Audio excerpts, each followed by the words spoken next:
Welcome to the second session of adhesive capsulitis. हमने जो पहले सेशन में डिस्कस किया था उसको थोड़ा सा रिकैप करते हैं, फिर हम आगे डिस्कस कर लेंगे। हमारे कुछ स्टूडेंट जो है वो हमें अभी ज्वाइन किया है, कुछ अभी ज्वाइन करेंगे, लेकिन उसके तमाम स्टूडेंट्स की ज्वाइन होने तक हम जो है ये रिकैप कर लेंगे। एडेसिव कैप्सुलाइटिस में हमने स्टार्ट में एक डिबेट डिस्कस की कि इधर इट इज इन्फ्लेमेटरी कंडीशन और not inflammatory condition, and why it is known as the capsulitis and why it is the complete it is the capsulitis. उसके बाद जो है हमने डिस्कस कर दिया कि what are the different conditions which can be associated along with the adverse capsulitis. We discussed the causes, etiologies of the adverse capsulitis, that there are systemic causes, extrinsic causes, as well as intrinsic causes. And on the basis of etiology, adhesive capsulitis, there can be of two types, the primary and secondary. So primary is when it is idiopathic, we don't know about the exact cause of the adhesive capsulitis, while secondary adhesive capsulitis mean when there is a cause behind the that condition, the adhesive capsulitis. It can be the systemic cause, it may be the extrinsic, or it may be the intrinsic. Extrinsic mean when the condition is not systemic but it is outside the shoulder complex. When it is within the shoulder complex, like the calcific tendonitis, like the labral condition, like the the long head of bicep tendinopathy, the supraspinatus tendinopathy, the rotator cuff other tendinopathy. So all these they can be called as the intrinsic causes of the secondary advesive capsulitis. And systemic में the most common was, we discussed that, was the hypothyroidism and the diabetes mellitus. इसके अलावा stroke जो है इसमें भी जो है हो सकते हैं, पोस्ट स्ट्रोक जो है इंजरी हो सकती है, एडोसर कैप्सुलाइटिस हो सकती है, पोस्ट सर्जिकल कंडीशन हो सकती है, और पोस्ट इंजरी भी हो सकती है एडोसर कैप्सुलाइटिस। सो इट मीन जो एडोसर कैप्सुलाइटिस जो है इसके पीछे जो एक रीजन है, जो मैकेनिज्म है, this is immobility of the shoulder joint for a very prolong time.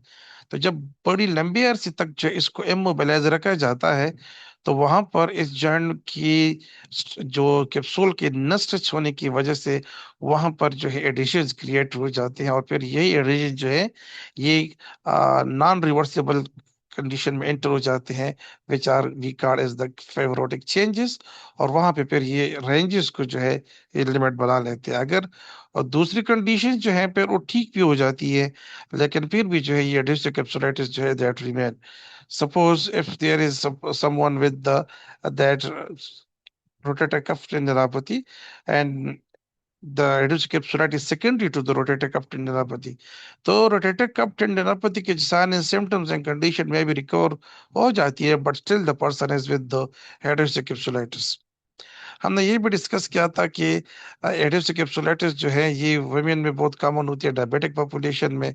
इसी तरह जो है ये हाइपोथायराइडिज्म पेशेंट में बहुत ज्यादा कॉमन होती है। And at the end we discuss the different elements which increase the risk, which increase the occurrence of the that adaptive capsulitis. सो ये डिटेल्स हमने डिस्कस किया था। अभी हम डिस्कस करेंगे कॉमन हिस्टोरिकल फंडिंग।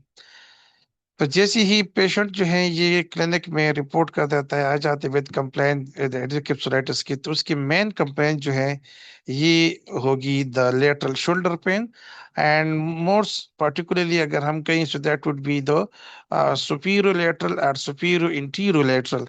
ये जो थ्री एरियाज है, यानी superior, above of that shoulder, the lateral and the interior, ये तीनों जगह जो है यहाँ पर पेन जो है मिल सकती है, but the pain would be more intense in the lateral side. इसके साथ साथ जो है ये पेन जो है ये और भी वर्सन हो जाती हैं अगर वो थोड़ी सी जो है ग्लेनोहेमोरल जॉइंट पे स्ट्रेच डालती हैं। जैसे मिसाल वो 90 डिग्री से ऊपर जो है अगर इसको मोबिलाइज कर देता है, वो एक एलिवेशन कर देता है विद मोर देन 90, तो या तो वो कर नहीं सकेगा, और अगर करेगा तो they will be severe pain. और अमूमन ऐसे पेशेंट में जब आ जाते हैं, तो they are also having the asymmetrical shoulder, यानी उनकी जो इन्वॉल्व साइड होती है, सपोज राइट साइड में एडिप्सिक कैप्सुलाइटिस है, तो राइट साइड थोड़ा सा ऊपर होगा as compare to the left side. उसकी वजह ये होगी कि कोशिश करेगा कि ये अपनी ऐसी पोजीशन जो है ये इख्तियार करे जिससे उसको पेन कम होगा। And he will trying to elevate the shoulder. अगर उसको किसी जगह पर जो है शोल्डर आर्म को एलिवेट करना है तो वो पूरी स्किप को जो एलिवेट करेगा, पूरी शोल्डर कम्प्लेक्स को एलिवेट करेगा, जिससे जो है इम्बैलेंस आ जाएगी इन द दैट शोल्डर। इसी तरह जो है शोल्डर की जो फॉरवर्ड हेड अप्रोच है, राउंडेड शोल्डर है, ये भी अमूमन हो सकती है इस patient, but that is in the last stage. अमूमन जो है यहाँ पे पेशेंट अगर कोई भी सेजिटल प्लेन में या जो है कोरोनल प्लेन में या ट्रांसफर किसी भी में 90 से ऊपर मूवमेंट करेगा तो उसको पेन बहुत ज्यादा होगा।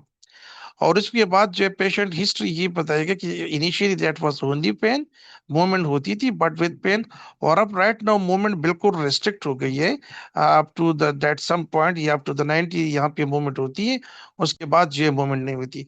ऐसे पेशेंट में अगर हम क्लिनिक में 90 के ऊपर कोई मूवमेंट करवाएं तो इंस्टेड ऑफ दैट कि ये शोल्डर पे 90 से ऊपर जाए, ये पूरी बॉडी को कंट्रोलेटिव साइड तक ये बेंड करेंगे। सपोज आप ऐसे पेशेंट को कहें कि आप 90 से ऊपर उनको कहें कि ऐसे अलमारी से कुर्सी पर वो बैठे रहें और इस वहां से इस चीज को उठाए जो उसके थोड़ी सी ओवरहेड एक्टिविटी चाहिए होगी। तो ऐसा पेशेंट क्या करेगा, instead of just elevating the shoulder more than 90, ये कुछ जगह पर ये एलिवेशन करेगा और फिर बॉडी को बेंड करके अपोजिट साइड पे, जिससे इसकी हैंड ऊपर जाएगी। दैट इज मीन उसकी बॉडी कंपेंसेशन होगी और इसीलिए उनकी थोड़ी सी जो है ये एडवांस शोल्डर ये ऊपर हो जाएगी when he is at rest. तो पहले पेन जो है प्रेजेंट होगा और उसके साथ साथ आहिस्ता जो है स्टिफनेस ये रिपोर्ट करेगा। और उसके साथ साथ और वो यही कहेगा that was not sudden onset of the these symptoms, बल्कि इट वाज इंसिडेंस। इंसिडेंस का मतलब ये है कि ये जो सिम्टम्स जो है वर्ष हो रही थी या वो आ रहे थे, तो ये धीरे धीरे ये ग्रेजुअली आ रहे थे, आहिस्ता आहिस्ता जो है पहले पेन थोड़ा सा कम फिर ज्यादा होगा और पेन के बाद जो है फिर ये स्टिफनेस जो है जाम के अंदर जो है, ये बाद में कंप्लीट मेरे मूवमेंट्स जो है रिस्ट्रिक्टेड हो गए। ऐसे पेशेंट में जो एडोसिकेप्सुलाइटिस के होते हैं वो एक कंप्लेन ये भी करेगा कि मैं इन्वॉल्व साइड पे जो है सो नहीं सकता। और अगर इन केस मैं इन्वॉल्व साइड पर जो है सो जाता हूँ तो या करवट बदल के मैं उस साइड पर चला जाता हूँ तो डायरेक्टली जो है मैं स्लीप से उठ जाता हूँ। तो उसकी स्लीप क्वालिटी जो है ये भी बहुत मुतासिर होती है। और यहाँ पर रिसर्चेस अगर हम देख ले तो वहां पर भी that quality of sleep, that lack of sleep, that be strongly and positively correlated with the severity of the reduced capsulitis। कि अगर जितनी severity ज्यादा है और उस पेशेंट जो है उस साइड पर सो जाता है, so there is more chances of the awakening from the sleep and there will be lack of sleep even। तो ये जो एक इवन ऐसे पेशेंट में फिर जो है लेक ऑफ स्लीप की वजह से एम्बेलेंस प्रो लेक ऑफ स्लीप की वजह से जो है डिस्टर्ब जो डिप्रेशन है ये भी आ जाती है। और यही वजह है कि ये lack of sleep या depression या that strong severity of the adrenal capsulitis, they all are connected in a triangle। And if there is more depression, there will be lack of sleep, there will be more adrenal capsulitis. If there is more severity of the adrenal capsulitis, the other two will increase. And if there is more and more lacking of sleep, there will be more and more depression. So it means they all are kind of triangle means they all are connecting with each other. One is influencing the other two. So in the clinic during we can assess the sleep quality by different outcome measures, and the most common one is the Pittsburgh Sleep Quality Index, and that is widely used in the literature to assess the quality of the sleep among general population. What will be the other consideration in the hereditary capsulitis? यानी anatomical consideration with the patient is with the hereditary capsulitis, तो उसकी shoulder में anatomically क्या क्या changes आएंगे। सबसे पहले जो इनमें स्पेस होती है जो नॉर्मली हम प्रीवियसली भी इस लेक्चर में हमने डिस्कस किया था कि the space with in that granite and human head that should be more than 8 mm, it should be 8 mm or more than 8। अगर उससे कम होगा तो इससे जो है थोड़ी सी जो है एडिशंस बढ़ सकती है, इससे जो है इम्पेचमेंट हो सकती है, इससे जो है limitation in the that range जो है ये हो सकती है। तो सबसे पहले जो एनाटॉमिकल चेंज आएगी with the adhesive capsulitis, that is जो है द चेंज और the we can say the decrease in the available space and the available volume around the glenohumeral joint. और ये स्पेस इसलिए कम होती है कि वहां पर जो कैप्सूल होते हैं, now they are not that much stretchable, they are been present with the adhesion, जिसकी वजह से जो है ह्यूमरल हेड को जो है उसके मूवमेंट के लिए स्पेस नहीं होगा. That is reduced from between 15 to 35 cubic cm to 5 to 6 cubic centimeters. इसी तरह जो है इसमें कैप्सूलर चेंजेस भी आती है, और ये कैप्सूलर चेंजेस में रिजिडनेस या we can say that the वहाँ पे फेब्रोटिक चेंजेस आ जाते हैं, just like we can see here in the Dupuytren disease या डिफ्यूटरिन कंट्रेक्चर में. अच्छा यार, ये दोनों वर्ड, एक होता है Dupuytren contracture, the other is the Dupuytren disease. Disease में आप पहले स्टेज में भी जो है पहला स्टेज ये भी उसमें आ सकती है कि when there is just a nodule और when there is a dimple, small dimple, we can call is the Dupuytren disease. लेकिन Dupuytren contracture is sometimes used for the stage 3 when there is a severe contracture of the palmar tissue and which lead to the bending of the that middle or the ring finger and sometimes the pinky as well. So then that will be called as the deputy contracture. Similarly, what will be the another changes and anatomical changes? There will be thickness of the capsule as well as the rotator interval, which will be on the top of that cuff. And this thickening them may sometime may convert into the fibrotic changes, and that is one of the reason behind the prolonged adhesions, prolonged stiffness of the shoulder, this fibrotic changes. Now सबसे जो ligament इसमें important होती है इस shoulder की stability में, this is the superior when the arm is at the 0 degree और the initial abduction. लेकिन 90 के ऊपर जो है एक बंदा अगर एलिवेट कर जाता हो किसी भी डायरेक्शन में, ओ कोरोनल फ्रंटल प्लेन में, और सजाइटल प्लेन में या स्किप प्लेन में, और स्केप्शन करता है, फ्लेक्शन करता है या एक्सटेंशन करता है एबोव द 90, तो 90 के ऊपर ओनली वन लेगामेंट जो है ये स्टेबिलिटी प्रोवाइड कर देते हैं passively, and that is the inferior glenohumeral ligament complex. Now यहाँ पे इसको कॉम्प्लेक्स क्यों कहा कहा गया है? Because this inferior glenohumeral ligament is made of three bands: the interior band, posterior band, and the middle band, which is known as the that auxiliary pouch, and that is just like the hammock. Hammock जो है इसको कहते हैं कि जब इन कोई कपड़ा जो है दो पोल्स या दो दरख्तों के दरमियान इस तरह बांधा जाता है, इस और इसमें बंदा अक्सर आउटडोर जो है ट्रिप्स में उनमें थोड़ा सा रिलैक्स होते हैं, so that is actually known as the hammock. तो उसमें ये जो एक्सिलरी पाउच है that exactly work like the hammock to the that humeral head. आप इस पिक्चर में कंसिडर करें कि ये जो बंदा इसमें लेटा हुआ है this is the humeral head, और ये जो उसके नीचे इस तरह एक शेप कपड़ा जो है दिस इज द हेलेक the hammock which is the axillary pouch of the inferior glenohumeral ligament complex. इसके इंटीरियर पोस्टीरियर एक बैंड, यहाँ पर एक बैंड और यहाँ पर एक बैंड, इन दोनों को कहा जाता है the interior and posterior band of the inferior glenohumeral ligament, and the auxiliary pouch is known as the middle band of the that inferior glenohumeral ligament. All these bands they are combinedly known as the inferior glenohumeral ligament complex. तो ये जो है बहुत important है, stability ये provide कर देता है. तो इनकेस ये जो है इंफीरियर लिगामेंट कॉम्प्लेक्स जो है ये टाइटन हो जाती है. इसी तरह जो है पोस्टीरियर कैप्सूल की भी टाइटनेस जो है होती है, और इसीलिए during the orthopaedic examination, the subjective examination के बाद जो ऑब्जेक्टिव एग्जामिनेशन होती है उसमें हमने पोस्टीरियर कैप्सूल को जरूर जो है असेस करना है. एक्सक्यूज मी सर, जी जी. स्टूडेंट्स को अलाउ कर लें.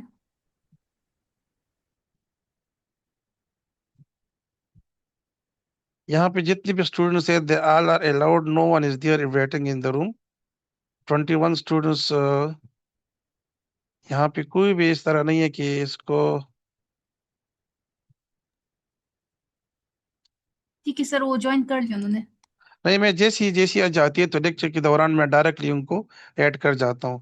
सही है. Thank you so much. Thank you. अच्छा, यहाँ तक कोई क्वेश्चन तो नहीं है, मैं बोलता जा रहा हूँ, काइंडली आप थोड़ा सा फीडबैक दिया करें. If you have any question you can directly write down there in the chat box. हम उस पर बात कर सकते हैं.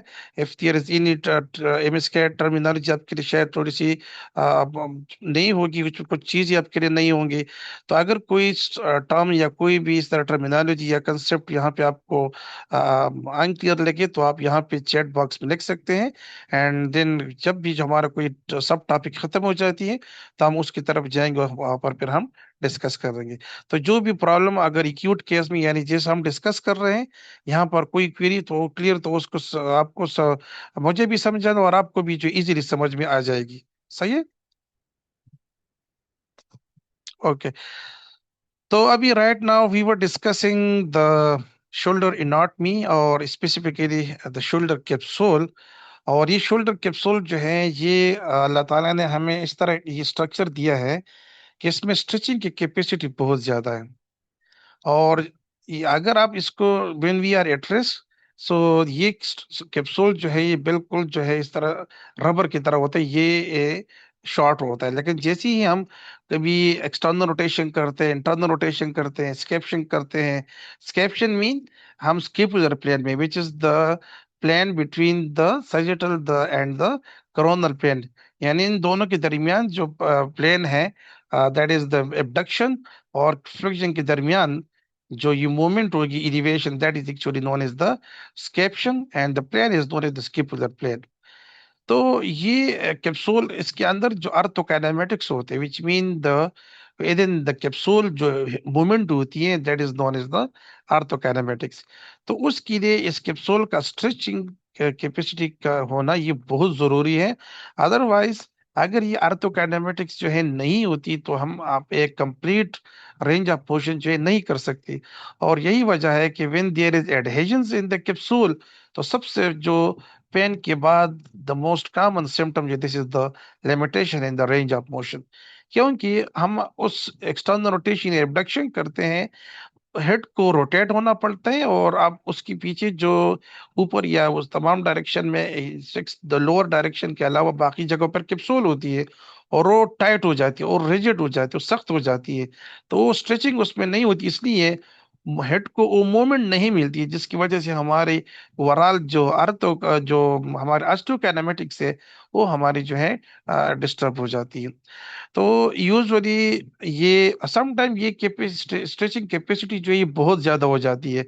आपने अक्सर देखा होता है कुछ लोग जो है हाथ को इस नेक से घुमा फिरा के उधर उधर लेके जाते हैं, बाज उधर.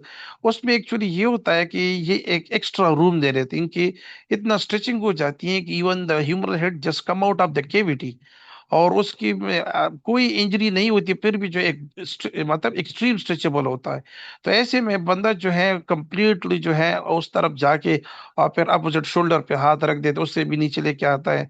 तो इस तरह की मूवमेंट जो तब possible when there is too much and abnormal stretching capacity of the that shoulder capsule. तो ये शोल्डर कैप्सूल जो है ये तकरीबन 3 to 5 mm डिस्ट्रैक्शन यानी कैपेसिटी जो है ये रूम ये दे रहता है, और ये बहुत इंपॉर्टेंट है. ये 3 to 5 mm डिस्ट्रैक्शन जो स्ट्रेचिंग रूम दे रहता है ये स्ट्रेचिंग के बाद, ये अगर ये नहीं होगी तो हम इलिवेशन या बाकी जो रेंज ऑफ मूवमेंट है ये शोल्डर की ये नहीं कर सकेंगे. इसलिए इनका ज्यादातर काम जो है ये इस रूम स्ट्रेचिंग और रूम देने में, से दैट वाई इट्स का स्टेबिलिटी में बहुत कम रोल है. और यही वजह है कि shoulder is one of the most unstable joint of the humeral joint. इसके बरस अगर हम हिप जॉइंट को देखें तो वहां पर कैप्सूल जो है काफी न सिर्फ ये डेंस होता है बल्कि उसको स्टेबिलिटी जो है बहुत ज्यादा कंट्रीब्यूटेड होता है. एंड यही वजह है कि shoulder dislocation they are more common than the hip joint dislocation. Otherwise, both are the ball and socket joint. तो यहाँ पर स्टेबिलिटी बहुत कम कंट्रीब्यूशन मिलती है उसके से कैप्सूल से. और इसके साथ साथ जो है ये स्ट्रेचिंग यानी रूम ह्यूमरल हेड को देने के साथ साथ ये बहुत सारे स्ट्रक्चर को अटैचमेंट दे रहता है. जैसे रोटेटर कफ टेंडन को अटैचमेंट के लिए ये स्पेस उसके साथ ब्लेंड हो जाते हैं. इसी तरह जो डायनामिकेशन of the rotator cuff tendon है ये चौंकी के साथ ब्लेंड हो जाता है, मिक्स हो जाता है. तो अगर वो मूवमेंट करते हैं, स्ट्रेच होते हैं या, तो उसका इफेक्ट जो है ये कैप्सूल पर भी होता है, because they all are connected blending with each other. Blend हम उसको कहते हैं कि विन द दो अगर चीज एक दूसरे के साथ इस तरह कंबाइन हो जाए कि दरमियान में विन जहाँ पे ये कंबाइन हो जाते हैं वहां पर उनकी बाउंड्रीज जो है ये डिस्टिंग्विश हम नहीं कर सकते कि this is the end of one and this is the start of, ये दो उनकी बाउंड्रीज एक दूसरे के साथ मिक्स हो जाते हैं। तो यही जो है ये लिगामेंट और शोल्डर कैप्सूल जो है ये भी, और साथ साथ ये जो टेंडर है ये भी इसी तरह होते हैं कि they all are blended with in the middle. इसी तरह कुछ लिगामेंट जो है जो जिसमें importantly the three ligaments, the superior glenohumeral, the middle and the inferior glenohumeral ligament, ये भी जो है ये शोल्डर कैप्सूल के साथ इस तरह अटैच होते हैं, सम टाइम इतनी क्लोज अटैच होते हैं, इतनी ये कि इनको कैप्सुलर लिगामेंट कहा जाता है। ये जो शोल्डर के ligaments three, superior middle and inferior, इनको कैप्सुलर लिगामेंट कहा जाता है। रिमेंबर इन तीनों लिगामेंट में सबसे इंपॉर्टेंट जो है this is the in superior glenohumeral ligament when the arm is down, अगर आपके हाथ जो है आपकी बॉडी के साथ इस तरह टच है तो उस जगह पर सबसे जो एक्टिव स्टेबिलिटी दे देती है ये सुपीरियर ग्लेन्यूलर लिगामेंट है। और जैसे ही आप मिड में पहुंच जाते हैं 45 to 60 डिग्री, उस टाइम पे थोड़ी सी मिडिल ग्लेन्यूलर पर ये रिस्पॉन्सिबिलिटी आ जाती है और सुपीरियर से थोड़ी सी रिस्पॉन्सिबिलिटी कम हो जाती है। जैसे हम 90 तक पहुंच जाते हैं और या 90 से ऊपर जाएंगे तो फिर न मिडल इन्वॉल्व होता है और न इंटीरियर सुपीरियर इन्वॉल्व होता है। सुपीरियर और मिडल दोनों की रिस्पॉन्सिबिलिटी खत्म हो जाती है। The only ligament which provide stability at 90 and above 90, this is the inferior glenohumeral ligament complex. और यही वजह है कि 90 के बाद जो है इस कैप्सूल पर टेंशन थोड़ी सी बढ़ जाती है, because this is the only capsule which will provide stability. This is, sorry, the ligament, the inferior ligament, which will provide stability, passive stability to the shoulder beyond 90. So there are two types of stability to the shoulder, the passive stability and active stability. Passive stability जो है is it is provided by the capsule थोड़ी हद तक, more stability, passive stability is provided by the ligaments, while the dynamic stability, which is also known as the active stability, and there is being provided by the muscles, the scapular muscles, particularly the rotator cuff muscles, as well as the other muscles which are surrounding the shoulder complex. They all are providing a dynamic stability. सो ये जो capsule capsule है ये इसकी बहुत जो है important duty है। न सिर्फ ये कि स्टेबिलिटी में उसकी कुछ कंट्रीब्यूशन है, बल्कि ये जो है एक रूम भी दे देता है इस मूवमेंट के लिए, ये बहुत इंपॉर्टेंट है। और साथ साथ जो ये एक अटैचमेंट साइट भी है for the ligament and the tendons. So that's why shoulder capsule is a very important structure in the that shoulder complex. अच्छा, थ्री फेजेस जो हैं, थ्री स्टेजेस जो हैं लिटरेचर में बयान की गई हैं। These are the acute phase which is also known as the freezing and painful. The other is the second is known as the adhesive, frozen or stiffening phase. And the last one, the thawing phase or the resolution phase.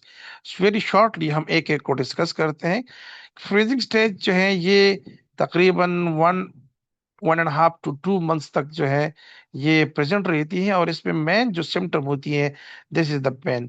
और pen इतना ज्यादा होता है कि इसमें वो daily routine की जो एक्टिविटीज हैं वो थोड़ी सी जो है उस डिस्टर्ब हो जाए, वो नहीं कर सकता। और यहाँ पर जैसे जैसे टाइम गुजरता है यानी एक हफ्ता, फिर दूसरा हफ्ता, फिर तीसरा हफ्ता, तो पेशेंट को महसूस होता है कि उनकी रेंज जो है ये भी थोड़ी सी आहिस्ता आहिस्ता लिमिट होती जा रही है।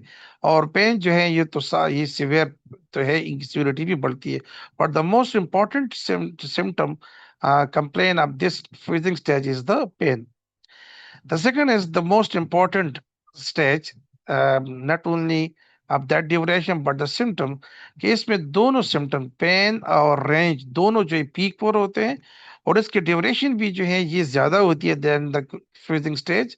और इसकी ड्यूरेशन तक ये 4 to 6 month या सम टाइम उससे भी ज्यादा, लेकिन ये जो 4 to 6 month जो है ये बहुत कॉमन जो रिपोर्ट हुई in the literature.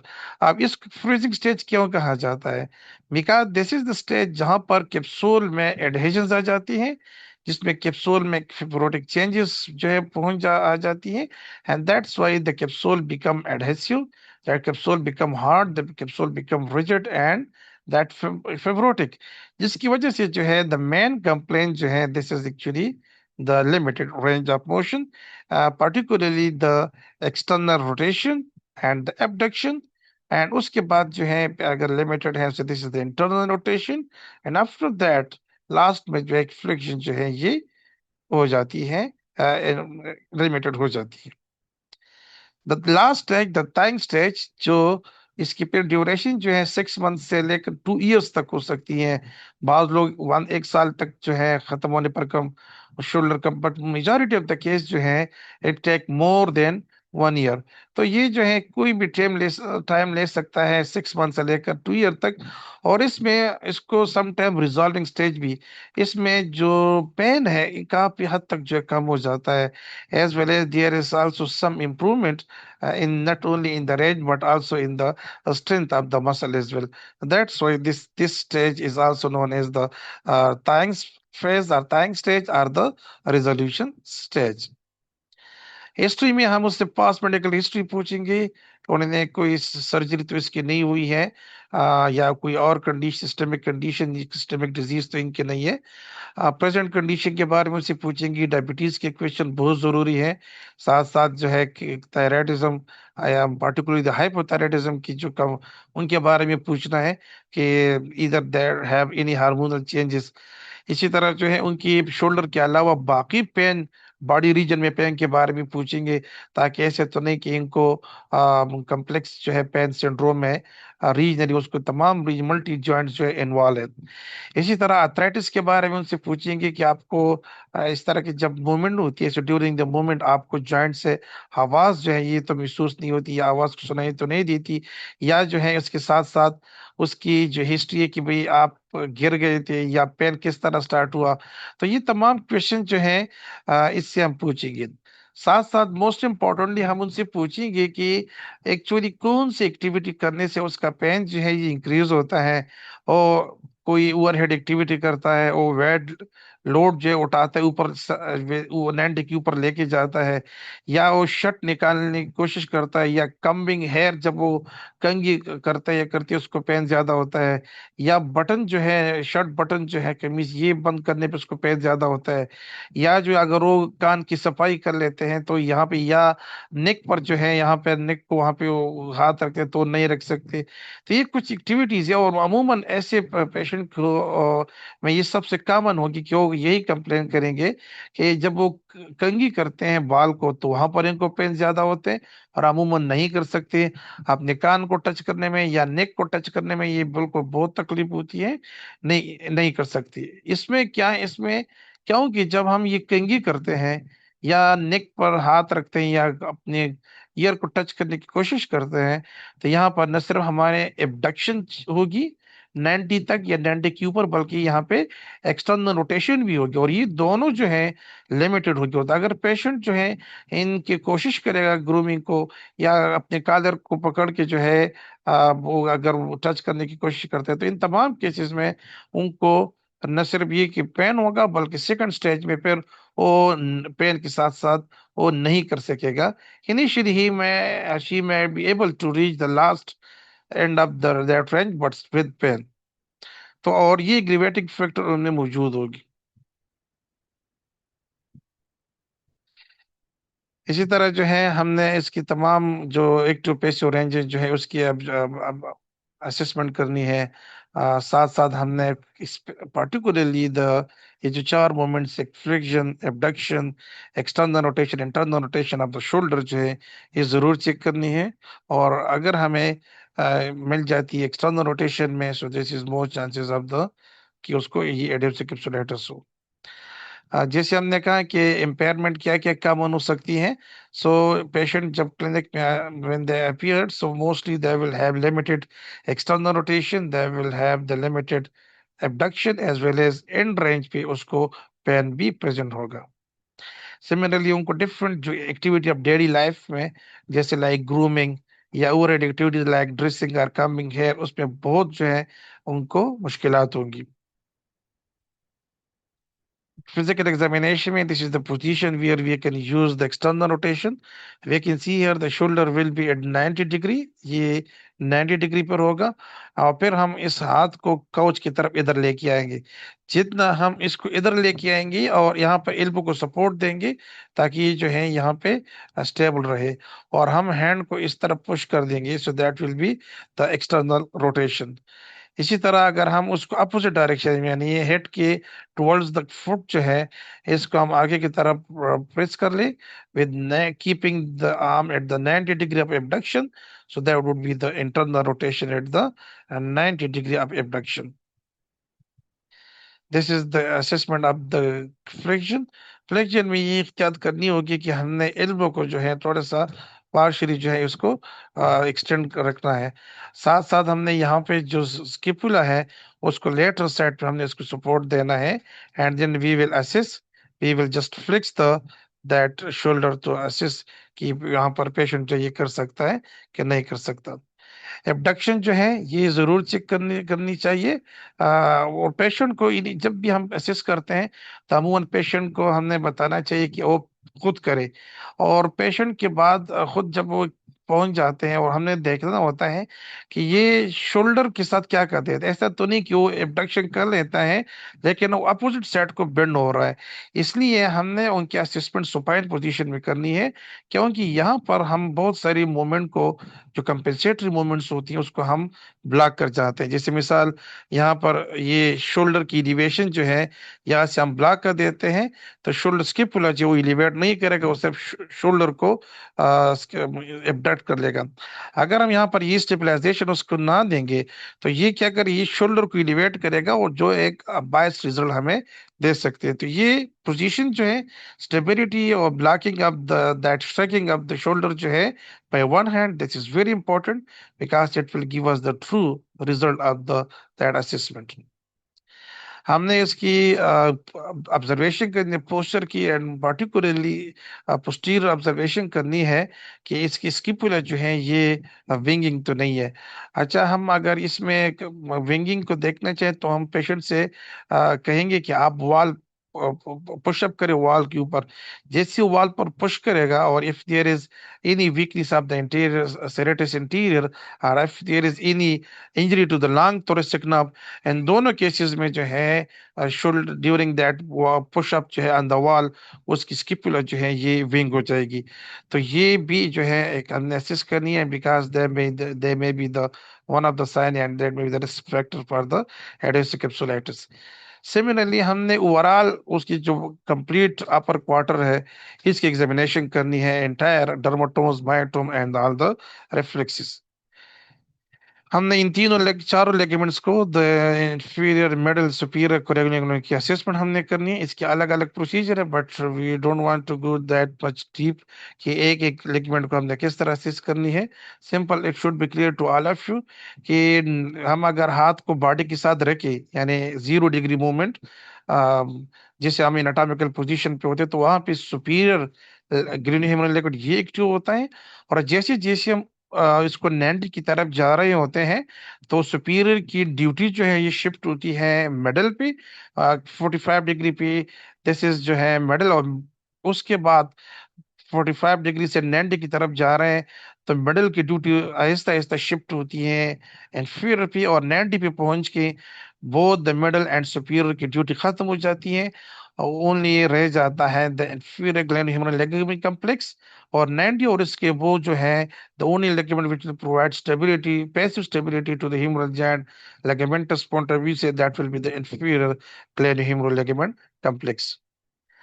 one of the sign which we can check the shoulder shrug sign patient से हम कहेंगे कि एक साथ दोनों शोल्डर्स को ओ इस तरह एबडक्शन करे एल्बो को फ्लेक्स करे और श्रग दोनों को श्रग करे सो दैट एरिया सपोज जो जब यहाँ पे देख सकते हैं इसके लेवल देके ये लेवल बहुत ज्यादा है तो ये indicate that the patient is having adhesive capsulitis at this side। We can see there is a quite clear distinguished difference between these two sides। So the one with the higher indicate that this may be the place where there is the adhesive capsulitis।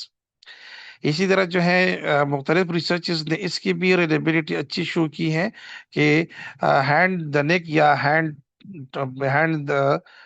Head या hand to नेक जो है ये हम patient से करवा लेंगे, क्योंकि इसमें वो जो shoulder flexion, abduction and external rotation, आप इसको देखिए, shoulder is flexed as well as, अगर आप देखिए यहाँ से थोड़ा सा एबडक्ट भी हुआ है, और फिर जो है ये जो है एक्सटर्नल रोटेशन भी है। तो इसमें जो है पेशेंट को बहुत ज्यादा डिफिकल्टी, और ये किसी भी मूवमेंट में, जैसे वो शर्ट के कॉलर को यहाँ से पकड़ने की कोशिश करता है, या जो है अपने नेक को टच करता है, या कान को टच करता है, या कम्बिंग करते हैं, तो इन तमाम एक्टिविटीज में हैंड टू नेक मूवमेंट होती है, और यूजुअली पेशेंट को जो है इसमें बहुत डिफिकल्टी होगी, पेन होगी, और सम टाइम लिमिटेशन होगी। हैंड टू स्किपुला जो है जिसमें इंटरनल रोटेशन, ये exactly opposite of the hand to neck है। वहां पर फ्लेक्शन, एबडक्शन, एक्सटर्नल रोटेशन, यहाँ पर extension, we can see here shoulder जो है ये एक्सटेंडेड है, यहाँ पर एडक्शन होगी और plus internal rotation rather than the external rotation. तो ये भी जो है, लेकिन ये जो हैंड बिहाइंड द हेड जो है ये सबसे ज्यादा कॉमन लिमिटेड होगी as compare to this one. और अगर स्टेजेस जो है सिविल स्टेजेस में ये भी जो है प्रेजेंट हो जाती है, हैंड बिहाइंड द बैक या हैंड टू स्केपुला। इसी तरह ये मोमेंट जो है ये उसको डिफिकल्ट होगी। अगर ये पेशेंट को इस मोमेंट को या अपोजिट शोल्डर पे हाथ रखने में दुश्वारी हो जाती है, इस indicate there is posterior capsule tightness. ये मुख्तलिफ कंडीशंस में यूजुअली जो है जितने भी जनरल का उसमें अप्रहेंशन में, या जो बरसाइटिस में या इम्पेचमेंट में, उसमें भी अमूमन जो है ये पोस्टीरियर कैप्सूल टाइट होती है, और ये ट्रीटमेंट भी है। पेशेंट को हम कहेंगे कि आप यहाँ पर हाथ पे रखिए और इसको थोड़ा सा जो है एक दूसरे हाथ से इसको इस डायरेक्शन में पुश दे दे। जैसे ही उसको पुश मिलेगा लगा, यहाँ पर पोस्टीरियर कैप्सूल जो है ये स्ट्रेच होगा। इसको कहते हैं क्रॉस द बॉडी स्ट्रेच, या क्रॉस बॉडी एडक्शन, या हॉरिजॉन्टल एडक्शन। ये बहुत इंपॉर्टेंट है, subcoracoid triangle sign, but as ये actually that is not a physical sign, ये एमआर पे होता है। नॉर्मली ये होता है कि there is empty space between the in front of the shoulder, present between the muscles, that is known as the that fat triangle, एक space होती है, and that is been filled with fat, यानी कोई muscle वहां पर नहीं होती। लेकिन ड्यूरिंग द एडोसिक एप्सुलाइटिस वहां पर इन्फ्लेमेशन हो जाती है, जिसकी वजह स्वेलिंग हो जाती है, and that empty space, the fat space जो है ये गायब हो जाती है। और इसको एक्चुअली कहा जाता है इसके कि ओब्लिटरेशन, ओब्लिटरेशन मीन डिसअपियरेंस। यानी एमआरपी जो है नॉर्मली ये वाइड क्लियर जो फैट है ये वाइड नजर आती है, तो ये नॉर्मल लोगों में ये वाइट नजर आए, लेकिन यहाँ पर वाइटिश नहीं है। रीजन ये है कि that is been replaced by the muscle की जो स्विलिंग हो गई है इन द कैप्सुलाइटिस। तो that is that obliteration of the subcorticate fat triangle जो है that is being present. Inshallah that will be continued in the next session in the next week. uh, बाकी जो इसकी ultrasound है and treatment that will be discussed in the next lecture. Thank you so much to all of you.